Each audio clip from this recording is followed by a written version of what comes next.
이단은 어떻게 이렇게 판별합니다. 이제 이단에 대한 일곱 번째 시간입니다. 지난주에 이어서 이단에 빠지지 않는 구체적인 방법 10가지 살펴보고 있습니다. 지난주에 5개 살펴봤고요.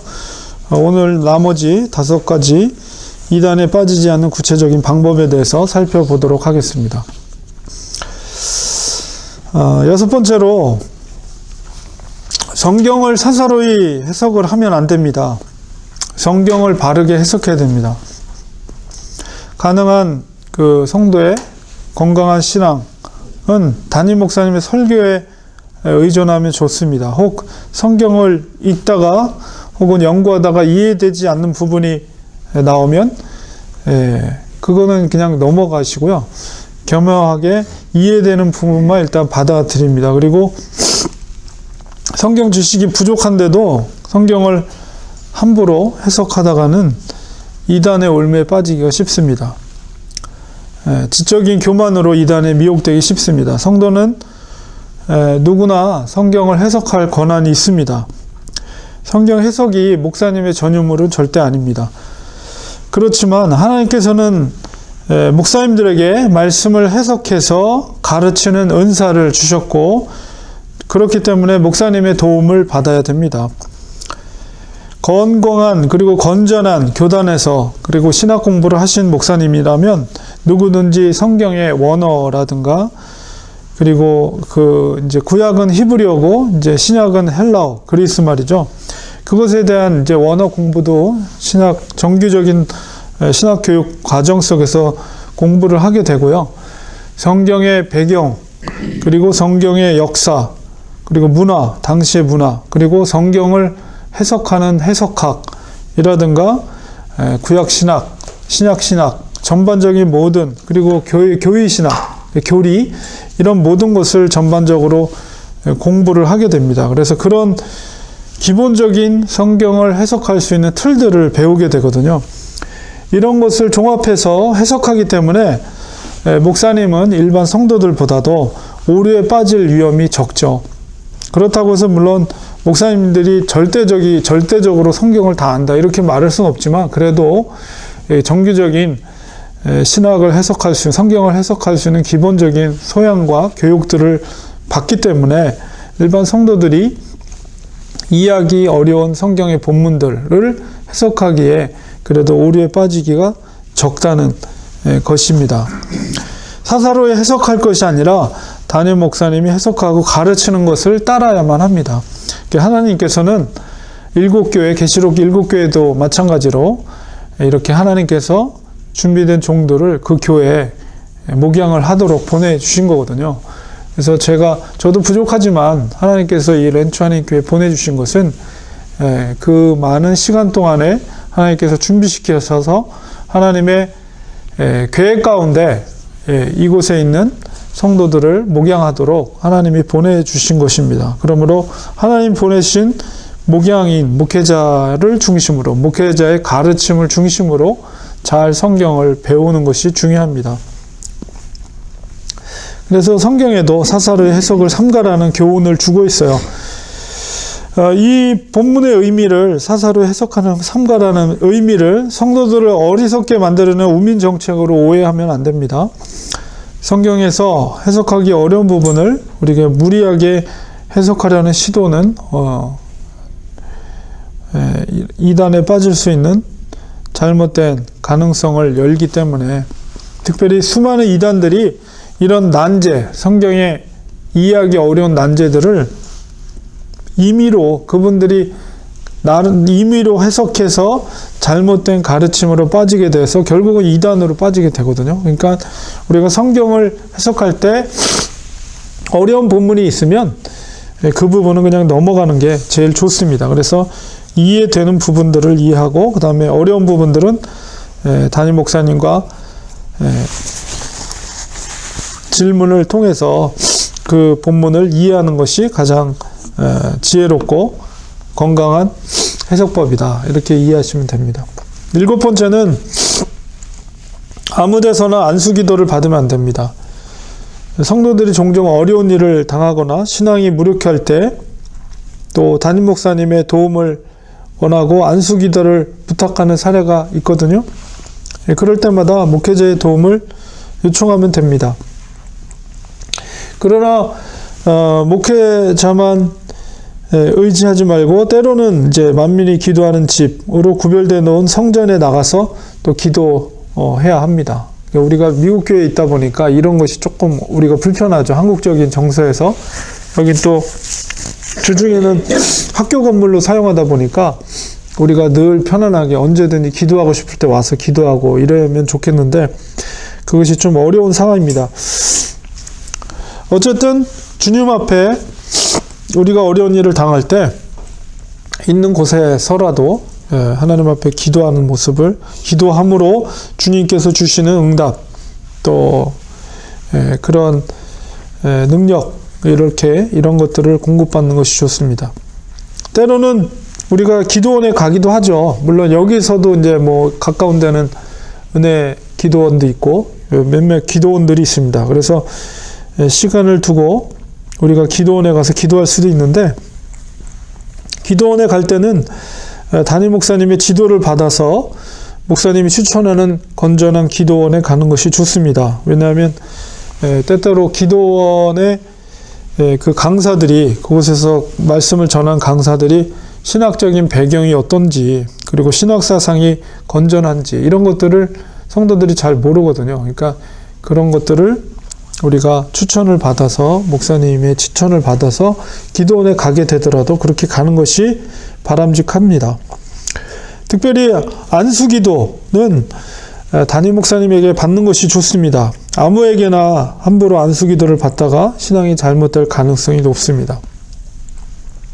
섬기는 교회가 있음에도 불구하고 도시 안에도 가까운 기도원들이 있죠. 조그만 기도원들이 있는데 그런 데를 자주 출입하는 일은 바람직하지가 못합니다.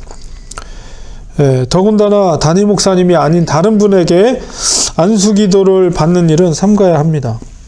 때로는 건전하지 못한 그런 기도원이라든가 건강한 어떤 신학적인 배경이나 그런 사상에, 잘못된 사상에 있는 그런 목사들로부터 안수기도를 받아서 잘못된 경우들이 있어요. 그러니까 그런 것들을 조심해야 됩니다. 그리고 신앙 상담, 어려운 일이 있을 때 상담을 받을 때 꼭 담임 목사님과 의논을 하는 것이 좋습니다. 어렵거나 시험이 들 때, 뭐 우리는 부교육자가 없지만은 어느 정도 규모 있는데 그걸 부교육자한테 의논한다거나 장로님이나 권사님들과 상담한다거나 이러는 거는 바람직하진 않습니다. 물론 이렇게 도움을 받을 수는 있죠. 이렇게 친한 분들과 이렇게 속에 있는 이야기를 나누고 그런 건 좋지만, 그러나 1차적으로는 본교회 담임 목사님과 그런 상담들, 어려움들을 같이 나누고 또 기도하고 같이 그것들을 이겨나가는 것이 바람직합니다. 심지어는 이웃교 목사님들한테 전화를 걸어서 상담하는 경우들이 있는데 그것은 바람직하지가 못합니다. 그래서 가장 건전한 것은 담임 목사님과 그 모든 것들을, 재반 일들을 상담하면 잘못될 염려도 없고 또 이단에 빠질 염려도 없습니다. 그래서 항상 그 뭐 어려운 일이 있죠. 당연히 어려운 일이 있을 때 쿵쿵 앓지 말고 목사님과 의논을 하면서 같이 기도하면서 어떻게 이 문제를 해결해야 하는 것이 가장 바람직한가, 이런 것들을 아무래도 하나님이 보내신 목회자가 양들을 더 사랑하고 더 위에서 기도하고 또 말씀으로 어떻게 지도할 것인가, 이런 것들에 대해서 더 마음을 쏟기 때문에 다른 누구보다도 어려운 일이 있을 때는 담임 목사님과 의논을 하고 상담을 하고 그 문제를 해결해 나가려고 하는 태도가 바람직한 것입니다. 그것을 그냥 자기 혼자 쿵쿵 앓고 혼자서 다 결정해버리고 그냥 통보식으로 목사님한테 얘기하는 거는 바람직한 모습이 아니고요. 어려운 점이 있을 땐 항상 목사님과 의논하고 같이 기도하고, 그래서 가장 하나님이 기뻐하신 뜻대로 이 문제를 해결해 나가려고 노력하는 것이 목양을 받는, 한 목사의 목양을 받는 양의 바른 태도라는 것을 우리가 알아야 됩니다. 그 다음에 8번째는 교회나 목사님에 대해 불평하지 않아야 됩니다. 이단은 교회에 적응하지 못한 사람들이 떨어져 나가서 만든 집단입니다. 조각과도 같죠. 그래서 불평불만하다가 방황하고 그러다가 교회를 떠나서 때로는 이단 집단에 빠지는 경우도 있습니다. 교회에 적응하지 못하고 나간 사람들이 함께 모여서 건전한 교회를 더욱 비난하게 되죠.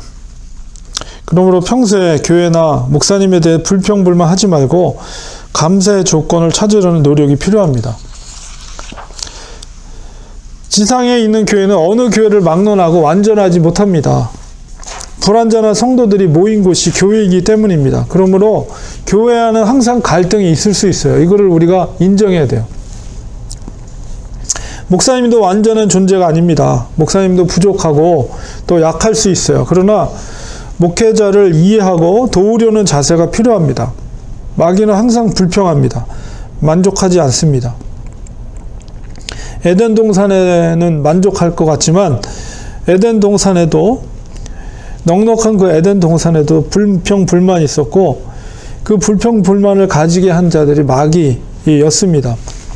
그 마귀는 지금도 계속해서 불평불만을 조장하고 있습니다.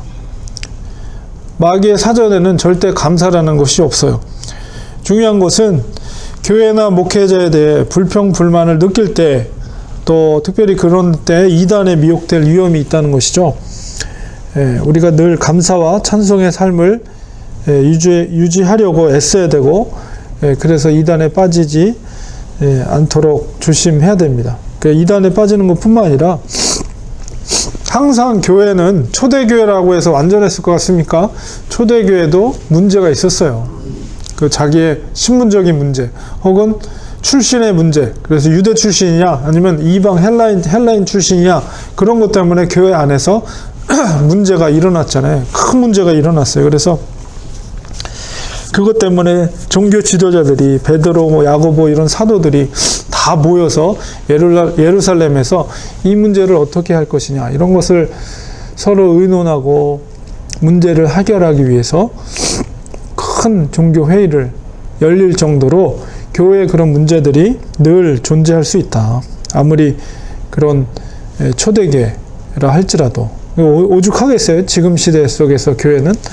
그러니까 늘 교회 안에 그런 갈등이 존재할 수 있다. 그러나 그 속에서 계속 그 갈등이 해결되지 않는 것은 불평불만하는 거예요. 교회에 대해서, 목회자에 대해서. 그러나 그 속에서 건강한 성도라면 그래도 감사할 조건이 뭔가, 그리고 목회자가 부족한 점을 내가 어떻게 메꿔드릴 수 있을까, 이런 믿음의 태도를 갖는 것이 그 갈등을 극복하고 이겨나갈 수 있는 그런 자세라는 것을 우리가 늘 성도들이 가지고 있어야 됩니다. 그래서 늘 말씀드리지만 교회가 나를 위해서 무엇을 해줄 것인가, 목사님이 나를 위해서 무엇을 해줄 것인가, 이런 것을 요구하는 것은 출신자들이 갖고 있는 태도예요. 그러나 어느 정도 성숙한 믿음의 태도를 성도들이 가진다면 교회가 부족하고 목사님이 좀 부족해도 내가 교회를 위해 또 부족한 목사님을 위해 어떻게 말없이 그것을 메꿔드릴 수 있을까, 이런 태도를 갖는 것이, 그리고 부족한 모습을 불평불만하는 것이 아니라 우리가 가지고 있는 좋은 점에 대해서 감사하는 것을, 감사의 조건들을 찾는 자세, 이게 믿음이 성숙한 모습, 성도의 모습이다. 이런 것을 가지고 이단도 역시 그런 불평불만으로부터 시작이 된다는 것을 우리가 늘 경계해야 됩니다.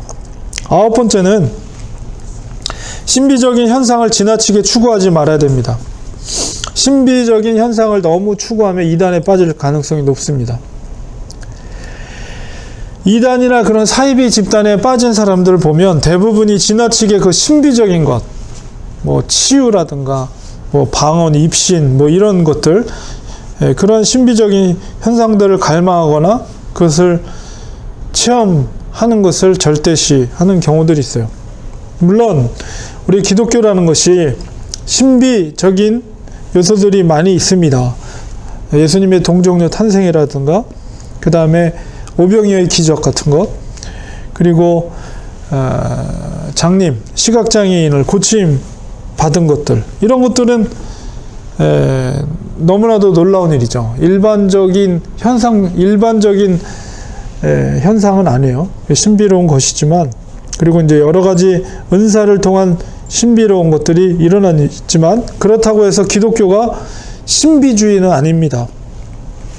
신앙의 세계가 신비하지만 신비주의자로 전락해서는 안 돼. 신비주의자라는 것은 완전히 모든 것을 신비로운 것으로 해석하고 신비로운 게 빠져버리면, 아니면 아무것도 아닌 것처럼 거기에 빠져버리는 것을 신비주의라고 말하는 것입니다. 우리가 신앙생활을 하다 보면 그런 신비로운 체험들을 하죠.